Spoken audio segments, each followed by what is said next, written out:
Assalamualaikum warahmatullahi wabarakatuh. Perkenalkan, nama saya Bella Pangesti, NPM 2075541, Prodi Akuntansi Perpajakan semester 3 kelas B.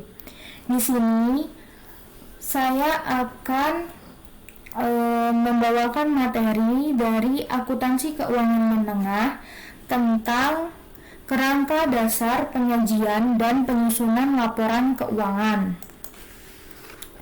Kerangka dasar penyajian dan penyusunan laporan keuangan ini juga sering disebut dengan kerangka konseptual.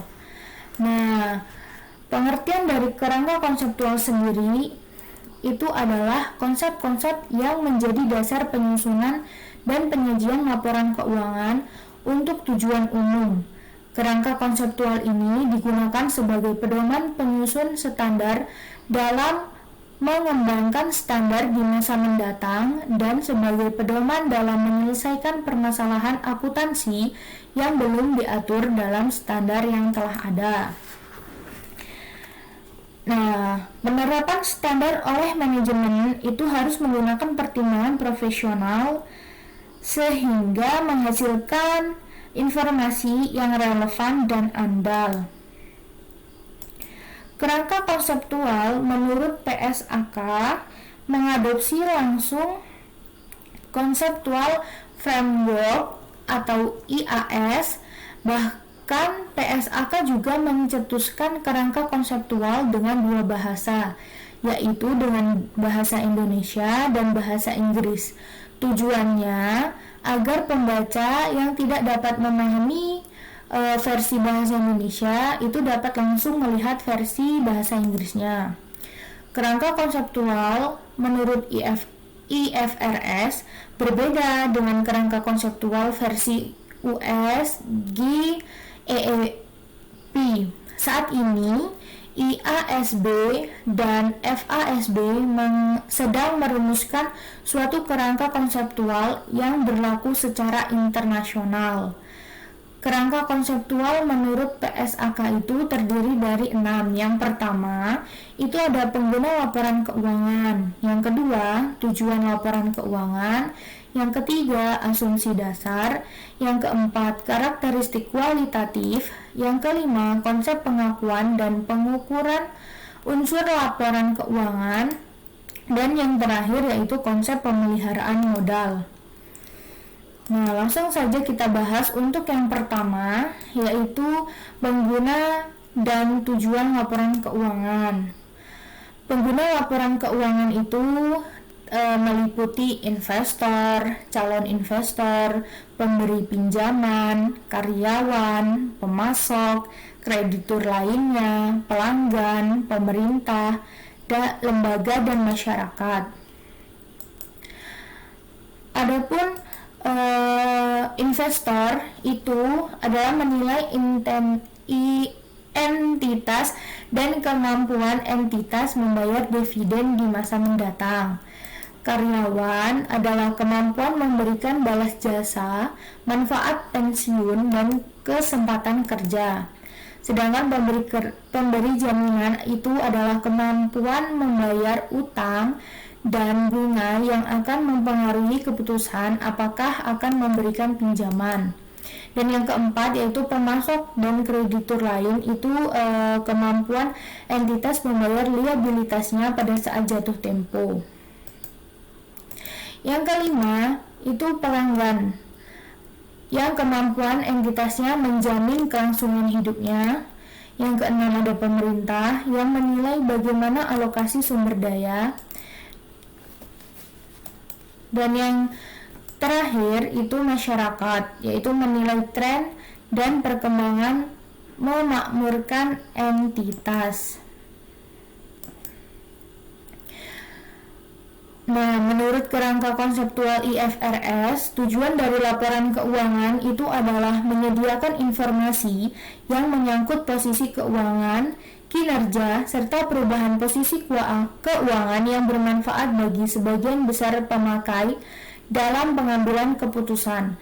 Struktur dan komponen laporan keuangan menggambarkan kemampuan entitas untuk membayar liabilitas yang akan jatuh tempo atau disebut likuiditas, dan kemampuan entitas untuk memenuhi kewajiban secara keseluruhan atau solvabilitas.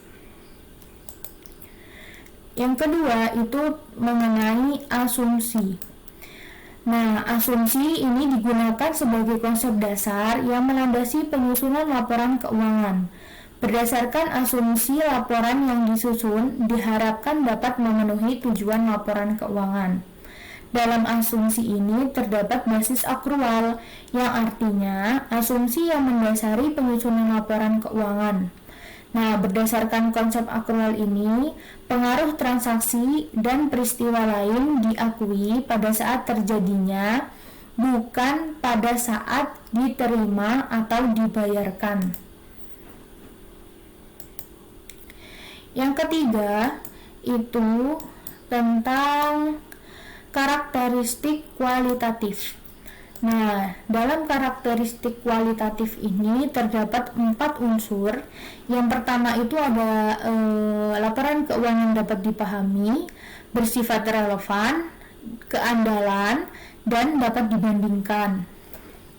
Nah, dapat dipahami itu artinya para pemakai laporan keuangan diasumsikan memiliki pengetahuan yang memadai tentang aktivitas ekonomi, bisnis, akuntansi, serta kemauan untuk mempelajari informasi.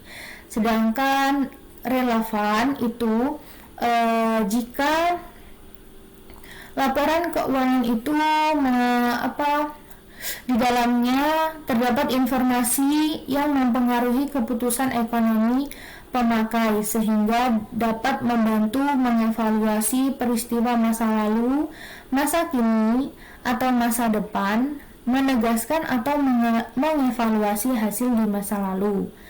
Keandalan, informasi memiliki kualitas andal jika bebas dari pengertian yang menyesatkan, kesalahan material, dan dapat diandalkan pemakaiannya sebagai penyajian yang tulus dan jujur.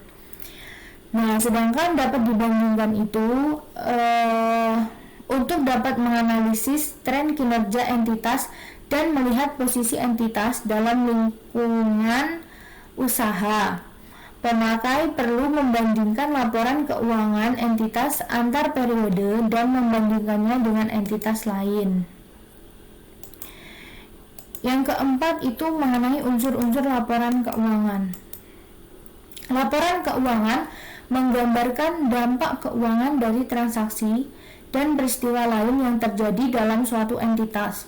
Unsur yang berkaitan dengan laporan keuangan adalah aset, liabilitas, dan ekuitas. Penyajian dalam laporan posisi keuangan dan laba rugi komprehensif memerlukan proses subklasifikasi lebih detail tergantung kebutuhan pengguna dalam pengambilan keputusan.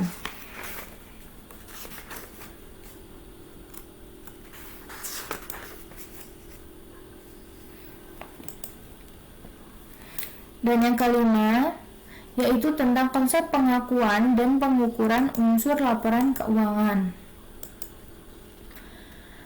Pengakuan unsur laporan keuangan dapat diartikan sebagai proses penentuan apakah suatu pos yang memenuhi definisi untuk layak dinyatakan sebagai laporan posisi keuangan atau laporan laba rugi komprehensif. Pos yang memenuhi definisi suatu unsur laporan keuangan harus diakui jika yang pertama ada kemungkinan bahwa manfaat ekonomi yang berkaitan dengan pos tersebut akan mengalir dari ke dalam entitas. Yang kedua, pos tersebut mempunyai nilai atau biaya yang dapat diukur dalam andal. Pengakuan menentukan waktu atau saat suatu pos akan disajikan sehingga membawa konsekuensi pencatatan harus dilakukan. Pengukuran unsur laporan keuangan dapat diartikan sebagai proses penetapan jumlah uang untuk unsur laporan keuangan yang disajikan dalam laporan keuangan dan laporan laba rugi komprehensif. Berbagai dasar pengukurannya yaitu yang pertama ada biaya historis, yang kedua ada biaya kini, yang ketiga ada nilai realisasi atau penyelesaian, dan yang keempat yaitu nilai masa kini. Pembahasan terakhir yaitu tentang konsep pemeliharaan modal. Nah, dalam konsep pemeliharaan modal ini ada menurut konsep modal keuangan, yang artinya modal adalah aset neto atau ekuitas entitas, yaitu uang atau daya beli yang diinvestasikan. Sedangkan menurut konsep modal fisik itu ada modal dipandang sebagai kapasitas produktif suatu entitas yang didasarkan pada hasil output per hari atau kemampuan untuk berproduksi. Nah, dasar pengukuran yang lazimnya digunakan entitas dalam penyusunan laporan keuangan adalah biaya historis. Pemulihan konsep modal didasarkan pada kebutuhan pemakai laporan keuangan. Baiklah, sekian dari saya. Saya minta maaf apabila ada kata-kata yang kurang berkenan di hati para penonton, dan semoga apa yang saya sampaikan itu bermanfaat. Saya akhiri, wassalamualaikum warahmatullahi wabarakatuh.